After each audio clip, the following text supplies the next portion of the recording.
प्रश्नोत्तर के 30वें भाग को प्रारंभ करते हैं। एक साधक ने पूछा, महर्षि, अनेक दर्शक मुझसे कहते हैं कि उन्हें आपसे दिव्य दर्शन या भावधारा आदि की प्राप्ति होती है। मैं पिछले 1.5 महीने से यहाँ हूँ, किंतु मुझे अभी तक किसी भी प्रकार का किंचित मात्र भी अनुभव नहीं हुआ। क्या इसका कारण यह है कि मैं आपकी कृपा का पात्र नहीं हूँ? यदि ऐसा है तो मैं अपमानजनक अनुभव करता हूँ कि दूर देश के विदेशी तो आपके अनुग्रह से लाभान्वित हों, पर मैं वशिष्ठ कुल में जन्मा हुआ भी आपके अनुग्रह से वंचित रहूं। क्या आप कृपा करके मुझे इस अपमान से बचने के लिए कुछ प्रायश्चित बताएंगे? तो महर्षि ने कहा, दिव्य दर्शन, भावधारा मन की अवस्था के अनुसार होते हैं। यह व्यक्तियों पर निर्भर करता है, विश्व पर नहीं। इसके अतिरिक्त इनका कोई महत्व नहीं है। महत्व मन की शांति का है। महर्षि, मानसिक शांति समाधि का परिणाम है।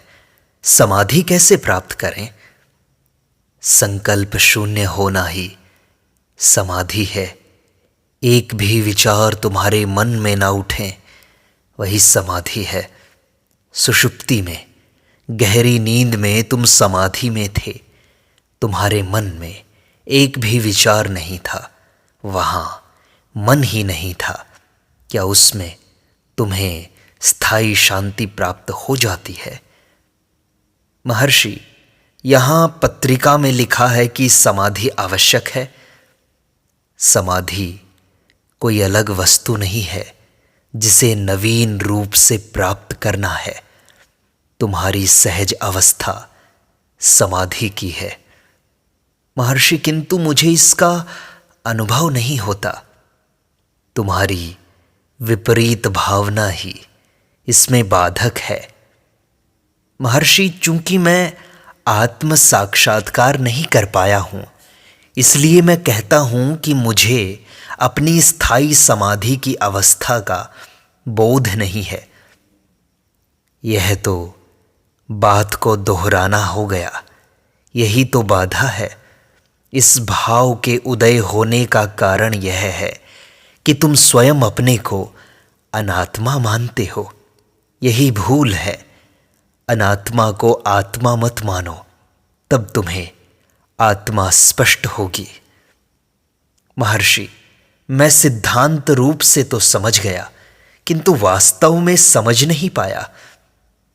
देखो, 2 आत्माएं नहीं हैं कि आत्मा आत्मा के साक्षात्कार के न होने का वर्णन करे। महर्षि, ये भी मेरे लिए सैद्धांतिक ही है। मुझे समाधि कैसे प्राप्त होगी? समाधि का प्रभाव अस्थायी रहता है। थोड़ी देर में तुम व्यवहार में आ जाते हो। तुम्हारा मन फिर से वासनाओं में लिप्त हो जाता है। संकल्प उठने लगते हैं, इच्छाएं जागने लगती हैं। जब तक समाधि रहती है, तब तक आनंद रहता है। उस अवस्था से अलग होते ही पुरानी वासनाएं वापस आ जाती हैं। जब तक सहज समाधि में वासनाएं नष्ट न कर दी जाएं, तब तक समाधि से कोई लाभ नहीं। महर्षि, किंतु सहज समाधि से पूर्व समाधि आवश्यक है ना? समाधि सहज अवस्था है। यद्यपि वहां क्रिया तथा दृश्य हैं, तथापि वे समाधि को प्रभावित नहीं करते। यदि इनको आत्मा से पृथक न माना जाए तो आत्मा की अनुभूति हो जाएगी। समाधि से क्या लाभ यदि उससे मन की शांति स्थायी न हो? यह जान लो कि चाहे कुछ होता रहे, तुम अब भी समाधि में ही हो। बस इतना ही है। पर महर्षि, मैं इसे कैसे करूं? मन से मुक्त हो जाओ। संकल्पों से मुक्त मन ही आत्मा है। निर्मल मन अशुद्ध मन से परे है। महर्षि सिद्ध पुरुषों ने इसे सूक्ष्म से सूक्ष्म बुद्धि से देखा है। मेरे पास तो वैसी बुद्धि नहीं है। जो मन के लिए कहा गया था वह इसमें भी प्रयुक्त होता है। निर्मल मन आत्मा है। महर्षि, यदि समाधि मेरी सहज अवस्था हो तो ऐसा क्यों कहा जाता है कि साक्षात्कार से पूर्व समाधि का अनुभव आवश्यक है? इसका आशय यह है कि व्यक्ति को अपनी नित्य समाधि अवस्था का भान होना आवश्यक है। इसके प्रति प्रमाद ही अज्ञान है। प्रमादो वै मृत्युः, प्रमाद ही मृत्यु है। महर्षि, पहले से ही समाधि प्राप्त किए बिना मैं सावधान कैसे रहूंगा? बहुत अच्छा। यदि तुम्हें समाधि प्राप्त करने की इतनी अधिक इच्छा है तो वह किसी भी मादक द्रव्य से हो जाएगी। परिणाम होगा नशे की आदत, न कि तुम्हें मुक्ति मिल जाएगी। समाधि में भी वासनाएं गुप्त अवस्था में विद्यमान रहती हैं। वासनाओं का नाश करना आवश्यक है। तो वासनाओं के पूर्णतया नष्ट होने के पूर्व क्या आत्म साक्षात्कार संभव है महर्षि? वासनाएं दो प्रकार की हैं।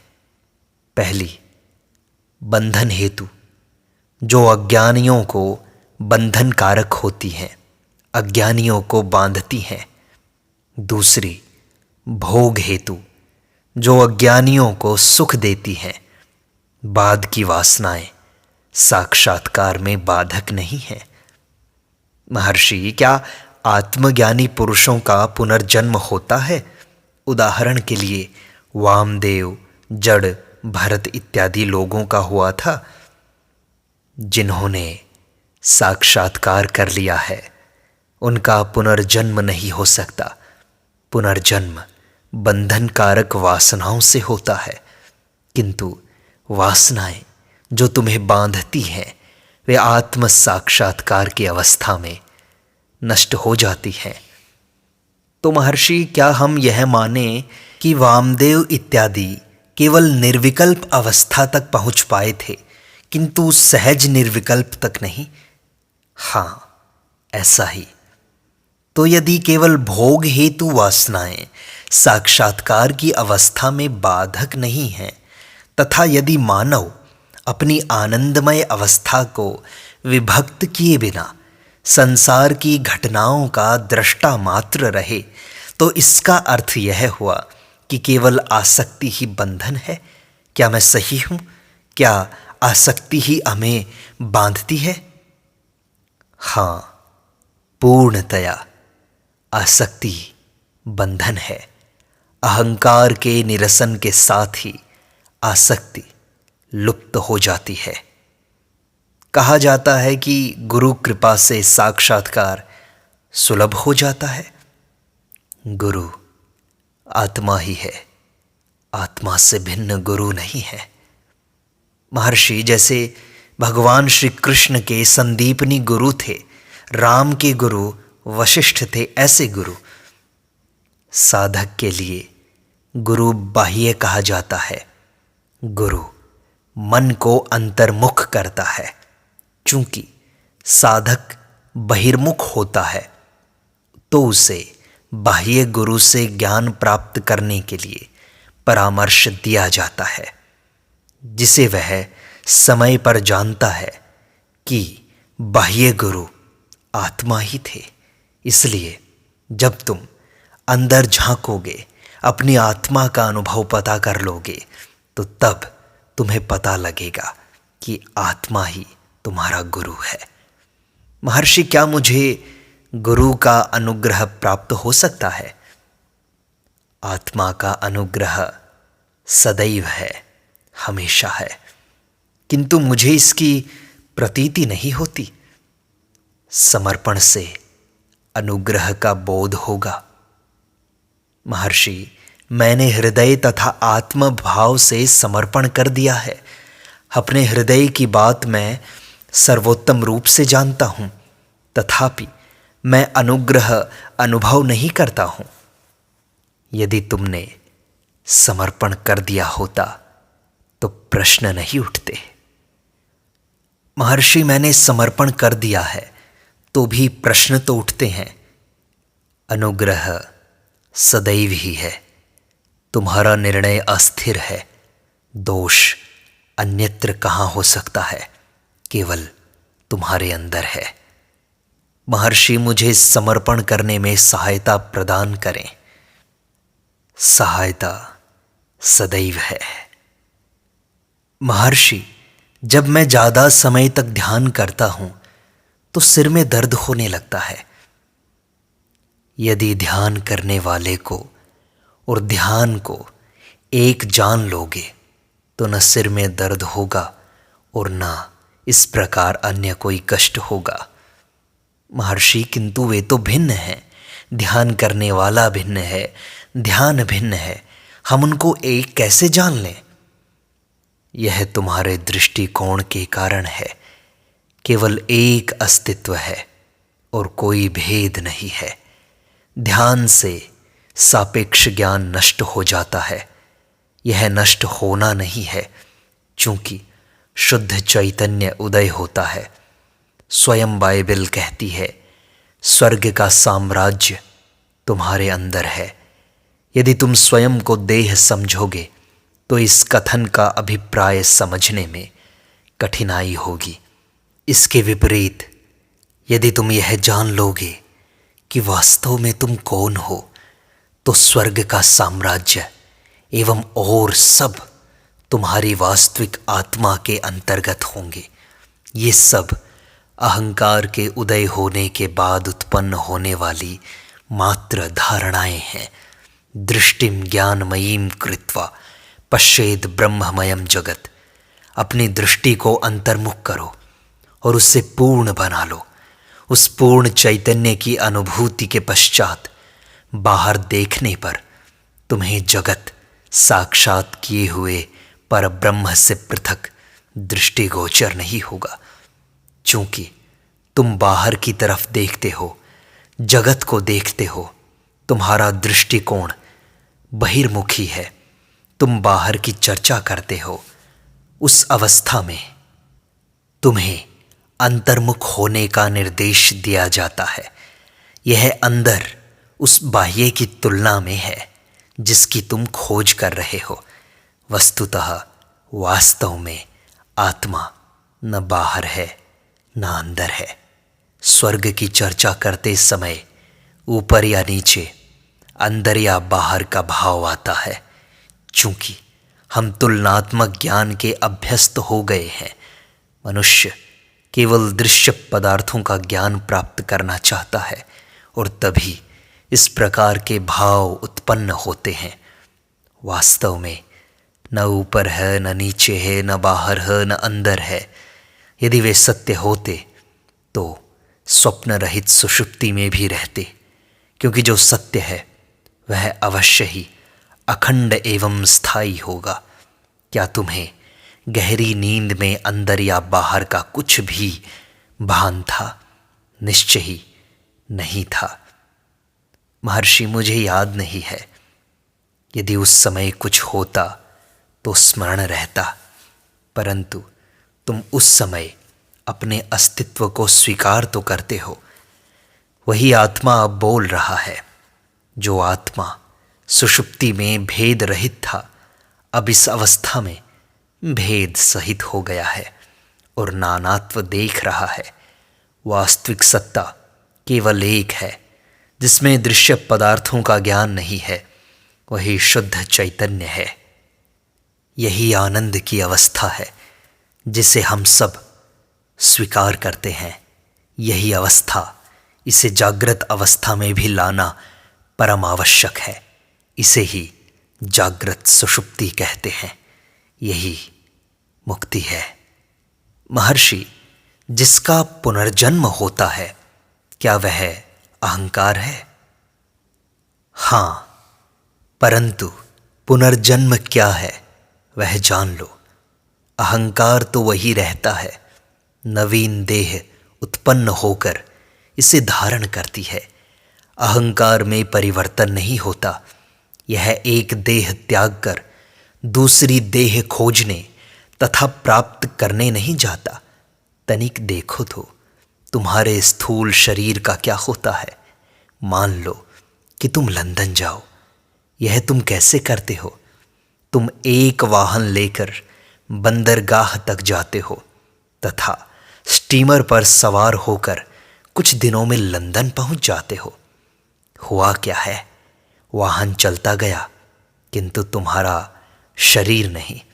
तथापि तुम कहते हो कि तुम भूमंडल के एक भाग से दूसरे भाग तक यात्रा करके आ गए। वाहनों का चलन तुम्हारे शरीर पर अध्यारोपित कर दिया गया। तुम्हारे अहंकार के साथ भी ऐसा ही है। पुनर्जन्म अध्यारोपण है। उदाहरण के लिए स्वप्न में क्या होता है? क्या तुम स्वप्न में जगत में जाते हो अथवा वही तुम्हारे अंदर घटित होता है? बाद की स्थिति ही सही है। वह तुम्हारे अंदर घटित होता है।